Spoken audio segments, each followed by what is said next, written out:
Hello everyone, my name is Anne and I'm Lucia's mentor. It's a great pleasure for me today introducing you this bright and enthusiastic girl here at Girls Middle School. During the mentorship, what really surprised me is her diligence and sharp intelligence because as you know, coding is hard and homework is a lot, and she's able to tackle all the challenges with a determination, which is remarkable. And during this mentorship, she was able to produce 3 web games, not 1, not 2, 3. She presented one of them in the midterm, and now she's gonna present you the other 2. Let's give her a warm welcome. Lucia, as Anne said, I'm a 6th grader at the Girls Middle School. Next, please. My mentor, her name is Anne. She works at Google as a software engineer, and she's from China. Some of her hobbies are tennis, reading, and watching movies. Next, please. So this is my second project. The name of this project is Mole Unearther. How to play? So it's basically very similar to Whack-A-Mole. You use the keys on the computer to press on which burrow the mole is in, so you can kind of like whack it, but you can't see it. Okay. So you whack it, and you get 5 points added, and you have to get as many points as you can under the 30 seconds, and there's a timer in the corner. From this project, I learned how to use functions and scope in JavaScript. Next, please. This is my other project. The name is Treasure Hunter, and basically the objective of the game is to get more gold coins than the computer can. This is a game of chance, so you kind of have to like strategize where you want to click on the square to find the gold coins. From this project, I learned how to use arrays and loops in JavaScript. Yeah, next slide, please. My magical experience. We have learned the basics of JavaScript, variables, and conditional functions and scope. So far, I have developed 3 now. 3 full web games: Business, Outfitted Bob, and Mole Unearther. I have also completed many other small projects. What I like about Magic is how I get to learn coding and learn the skills that I haven't learned before. This also provides more opportunities for my future and can open more doors for my career in the future, or where to work and study. Next slide, please. So this is a video demo of Mole Unearther. This video is kind of long, so I'm just gonna talk through it so we can kind of like speed up the process. So you click to start. Okay, sorry. Okay. We can wait for it. Okay. So you click to start, and on the side you can see some of my code. There's a lot of variables in it, and yeah. So you click to start. Okay. So the mole pops up in the burrow, and you have to press an arrow key. So I would have to press the L arrow key to get 5 points from hitting the mole.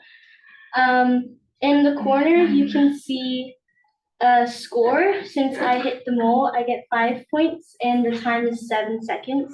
So the timer starts at 30 seconds, and you have to hit the mole as many times as you can before the timer is up. Yeah, so the game.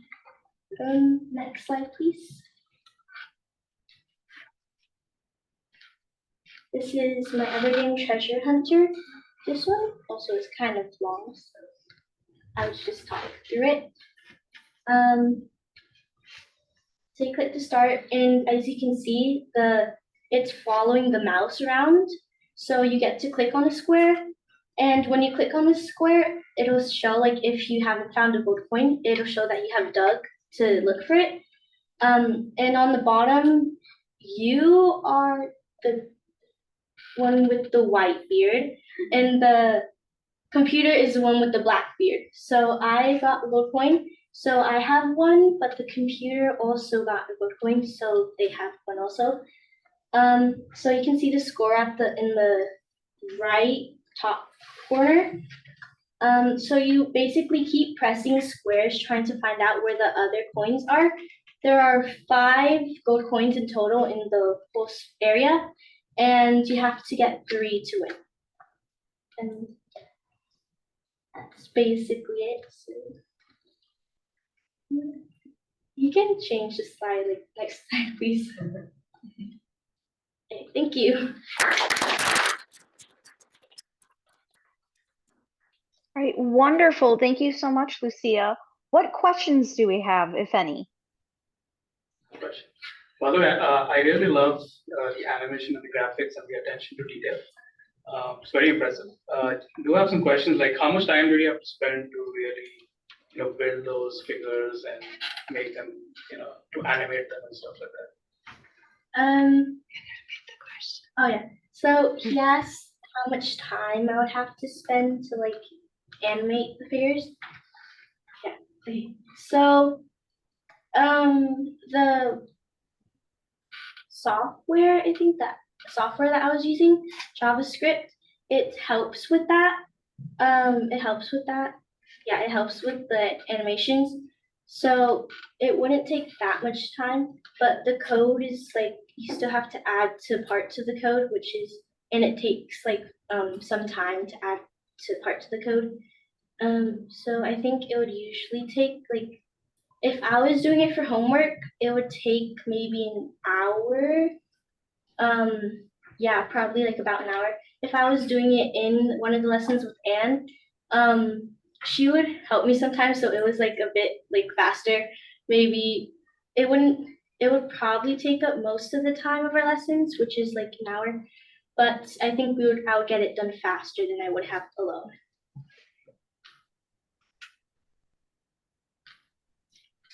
Did you model these games after other games that you've already played, or like what was your inspiration for these particular games? Oh, right. So the question was, what was like the model or like what inspired me to make these games? The the software app also like helped a lot with that. Like, so it came up with the ideas and put them out. So I would do the lessons, and it would have a game for each of the topics that I learned. So for each topic, like let's say loops and arrays, it would have a game to make to help put in those lessons into what I have learned. So I think Mole Unearther, I think Mole Unearther, it was about functions. It was about functions because I have just learned like a couple lessons about functions, so it helped me like hold that into my brain more and like kind of like get used to using them more and like yeah. Thank you. Yes. Is Mole Unearther a game or you came up? It's a game. Yeah.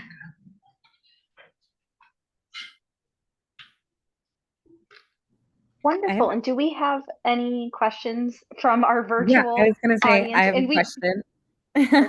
This is Smriti on the Zoom. Wonderful job. I was curious if while you're working through and kind of the different projects are focused on different concepts you've learned, if you were inspired or had ideas for other kinds of games or other ways you might use JavaScript. So I think at the beginning I liked playing games a lot, and I was really inspired to make a game.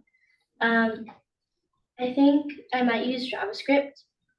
I would like to make maybe like a more interactive project where you can actually like get more hands-on in the game, because for the other ones you are hands-on but it's not as much. So I think I would want to get people to play or like have more stuff to do in the games. Sounds wonderful. Thank you. Thank you.